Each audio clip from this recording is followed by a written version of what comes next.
So I've been moving a few fish around and I thought I would do another quick fish room video because I don't really do that many videos about this side of my fish room. So this is a 9-foot by 4-foot aquarium. There's some hybrid peacock bass. There's some freshwater stingrays. There's a Maturo freshwater stingray, big albino sailfin pleco. There are a few pig-nosed turtles, so you will need a reptile license if you want to keep pig-nosed turtles like these guys and girls.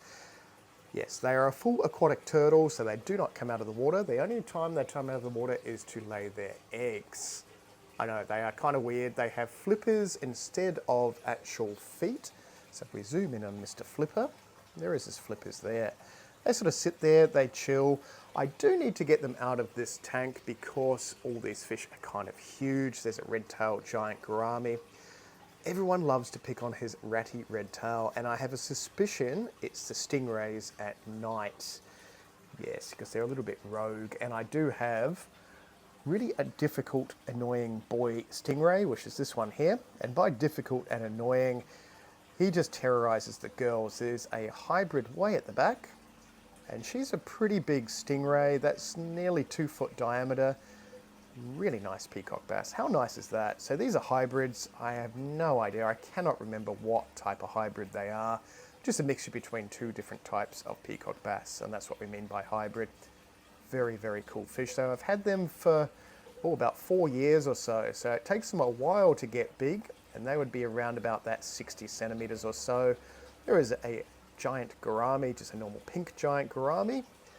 And we have a datinoid way at the back. There he is. That's not the datinoid I got in the last couple of weeks, or I think it was like a month or two ago now. But that's a datinoid I've had for about 4 or 5 years, just lurking away at the back. And we have a big saratoga, if we can focus. And I've had that saratoga, I think, since 2020 or 2019. Pretty sure it was born in 2019. So he or she, going by the mouth, I'm guessing it's a boy, but yeah, not 100% sure, is probably about 70, 80 centimeters. I know, it is a big tank. So this piece of driftwood is just over 1 meter long, nearly 2 foot. 4 foot, not 2 foot, 4 foot.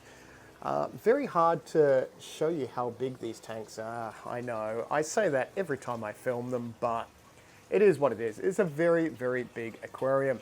It is connected to this. Oh, the filtration in this tank is no filtration. I actually do not have any filters in this tank. It is connected to filtration, but it just has a huge wave maker there. That's one of the great white wave makers. I think the biggest one you can get, which I can't remember exactly how big it is, but it's pretty powerful. It is hooked up with an overflow, and we have a great white pump pumping the water up into this tank. It's overflowing into this big pool. And this is a 10-foot by 5-foot pool. Yes, freshwater stingrays, more stingrays. So black diamond hybrids, mantilla hybrids, pure maturos. So over the years, a few people have brought the pups off these girls. There's only one boy in there, which is that P14 or spotty black thing. All the rest are girls. But yeah, a few of their babies have been sold in the shop over the last few years, and I'm sure some people watching this have their babies swimming around in their tanks. This is my new aquaponics system. Now, I am not a fan of aquaponics. I know, I do have a garden channel, been mucking around with aquaponics, hydroponics. Hydroponics seems to work a lot better. Oh, and if you see over there, big Murray Cod. I finally just moved the Murray Cod, and that's what is going to be in this video.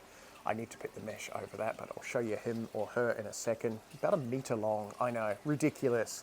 These are about 900 litres or 1,000 litre tubs. Pair of mono peacock bass, which you will not be able to see in here. No, the reflection, but there's a pair of mono peacock bass in there. Temperature-wise, we're at 22, 23 degrees, so a little bit cold for them to spawn.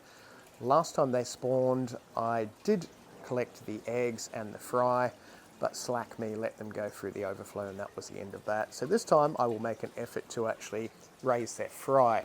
I know.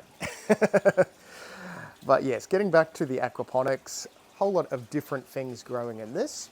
and they were just pretty much planted, well, the little cups are in this sort of system earlier today. So in the next month or so, you'll probably see in some future fish room videos how fast they've grown. Simple system. We have a little tiny 5-watt pump pumping the water into this sort of guttery stuff. The water is trickling back through and then just going back into this tub. This tub and that tub are connected to this biofilter. So there's a pump in there, another great white pump, because they seem to work super, super well and you can regulate the flow on them. Pumps the water into there, goes through UV, and then just trickles back into these. And these have overflows just with PVC pipe pumping back into this. So far, that big tank there, and you can kind of see how big it is there. There's a chair to give you an idea. Ignore the mess everywhere. There is mess there. That is pumping into here. Those are pumping into here. And then I have another pump, that little pump there, pumping all the way along here into the Murray Cod tank. Now he has a little bit of body slime on him. That white is just the substrate because I went to see if he was okay and stirred the crap out of this. So he is okay, just stirring stuff up, and obviously I've moved him from a big pool around the other side into this. His crow hour, Jesus. So he is probably about 1 meter long, to give you an idea. So he was a rescue, oh, when was that? 3 years ago, maybe 4 years ago, from a couple of guys that had him in a pool, and he was eating all their goldfish, funny enough. So he has grown a fair bit since I've got him. Oh, you look terrible with all your bloody stuff on him. What we're going to do is we're going to come back in an hour or two when this is clear and he doesn't have slime on him. Let's jump an hour or two.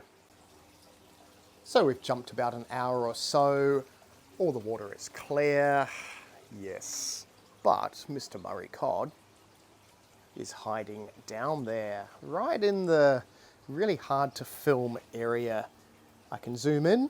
He is in the current, pretending to not be there. Giant fish in a tub? Yes. So I do want to get him in a much bigger tub. He doesn't need to be heated, so he's a bit of a waste in this system. So he will eventually move out into a bigger system. I just have to build that bigger system, but that is the plan. And then I can just split some rays and stuff up in here. But if you decide to move, I'm not going to touch him because last time I did, that's what happened. He stirred everything up. We're just going to wait for him to start swimming around and we'll come back and film him.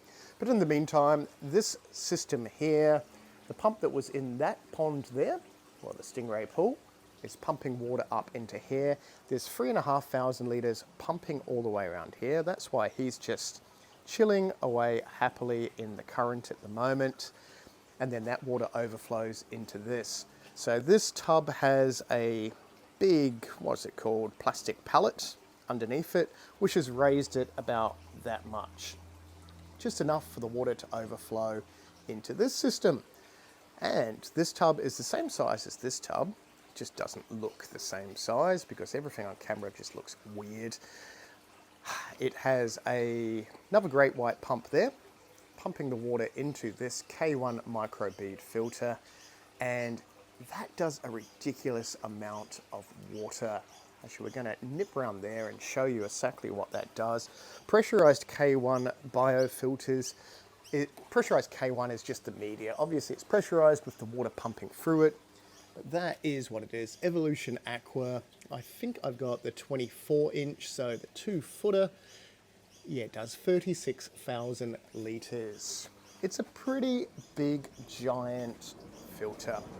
So the media in there, if you can kind of see, it's like a little plastic bead that collects waste, grows lots of nitrifying bacteria.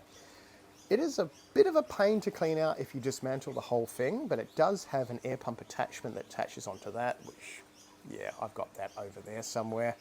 And when you turn the little handle, it pumps the air back in and that circulates it all, and then you have wastewater pump out, not into the actual pool itself. Otherwise that would sort of defeat the purpose. So these are made in the UK. They are designed for koi pools and stuff like that. So that's why it does such a huge amount of water.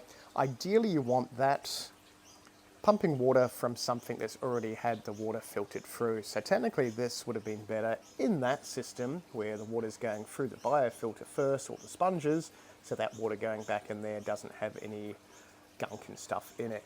But any detritus or anything that goes in there, fish waste, crap, will build up in there eventually, and then I can just clean it out by turning the little knobby handle thing. But saying that, there is a lot of water pumping around in here. Then this overflows down there, all the way in there, back into that big 10 by 5 pool. Heating, we have an Aqualogic controller with 2,400 watts of titanium heat. I know. What's my power bill like? My power bill is stupid. Why is my power bill stupid? Because I keep a lot of silly things like stingrays and tubs and pools. One day I do hope to do greenhouses and yeah, solar heating and that. Hasn't really happened. I think I need to work less and more fun. And by more fun, this, which is technically work as well, I suppose. But yeah, one day we hope to go full crazy. Now the stingrays in this tub, 2 girls, see how there's missing bits on her disc? That's because that boy Matoro, which is that one way in, oh, can we focus?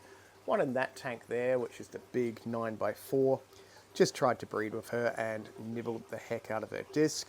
This one also had a big scar on her, which is healing pretty well. So they will heal up super well once you separate them from the boys. So if you do get into freshwater stingrays, you want to make sure you've got enough tubs and that you can separate them if they decide they don't like each other. So those 2 girls are just chilling in there for the last week or 2. Heaps of room. It doesn't look like there's lots of room, but these tubs are very, very high. I think they're about 1 meter high, roughly. I think 80 centimeters, something like that, to give you an idea. That Murray Cod does not want to move. What we might do, oh, I don't want to touch him because I can't even get down there. Okay. That's how deep these pools are. Okay, I'm going to get a piece of poly pipe and gently tap his tail. There's my poly pipe. There's his tail. Just to prove to everyone that you're alive. Oh look, and there we go. That has stirred up all the silt again. He looks tiny, or she. Don't you? You're not liking that poly pipe. Well, no one really likes to be poked with poly pipe, do they? No, they don't. But you get to see the Murray Cod, and I've tried in the last couple of years to actually do some sort of video of the Murray Cod, and it hasn't worked. So this is the video. This is what you're getting. Yeah, because eventually, when he or she goes back into a bigger tub, it's going to be in a darker tub again. They don't like the light that much. I've just got some calcium carbonate in this to raise my GH because, yeah, if you're following my garden channel, which if you're not, you're not. If you are, you would know that aquaponics is a right pain and the plants suck up the mineral content of the water. I know, and the fish suck up the mineral content of the water. So in a system like this, it's all supposed to be wonderful with your plants feeding off the waste and everything working great. Everything sucks the minerals out of the water. Your GH drops, your pH drops, and that screws everything up. So hence why we are trying to buffer it a little bit with that. I do have calcium carbonate and a few other bits and pieces in my biofilters as well, which you can't really see. Most of the substrates and that are enclosed in filtration. Yes, but that is where we are. Oh look, you're back there in the flow. I'll need to put the mesh back on this so he does not jump out, and I might leave this video at that. If you did like this little quick video with this weird system, if you want to see aquaponics and stuff, there'll be a link on the screen somewhere about now so you can watch this on my garden channel. If not, we'll see you in the next fish room video. You've got any questions about fish and stuff, just comment down below. I'll get back to you. Fun stuff. Yes. See you in the next one.